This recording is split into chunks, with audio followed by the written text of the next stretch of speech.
సరే, నిద్ర సరిగా లేకపోతే ఏకంగా మనిషి పోతాడా? ఈ సందేహాన్ని తీర్చడానికి ఒక సింపుల్ కేస్ స్టడీ చూద్దాం. ఒకసారి కొన్ని ఎలుకల మీద ఒక ప్రయోగం చేశారు.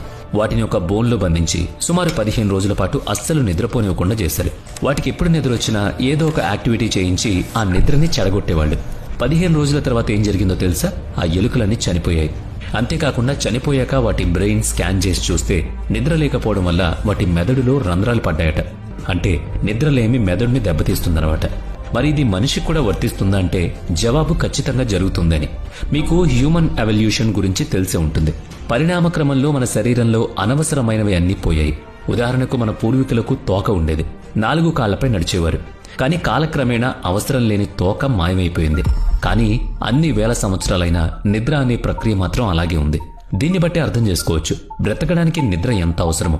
ఇన్ని వేల సంవత్సరాల పరిణామ క్రమంలో చాలా విషయాలు మారాయి. కానీ గతంలో ఉండి, ఇప్పుడు ఉండి, భవిష్యత్తులో కూడా వేల సంవత్సరాల పాటు ఉండేది ఒక్కటే, నిద్ర. ఇప్పుడు మీకు ఒక సందేహం రావచ్చు. నిద్ర ముఖ్యమే, ఒప్పుకుంటాం. కానీ నేను రోజుకు 7 నుంచి 8 గంటలు పడుకుంటున్నాను కదా, అయినా సరే నాకెందుకు మధ్యాహ్నం నిద్ర వస్తుంది అని. దీనికి ఒక పెద్ద కారణం ఉంది. మీకు మధ్యాహ్నం నిద్ర వస్తుంది అంటే రాత్రి మీరు పడుకుంటున్న నిద్ర సరైన నిద్ర కాదని.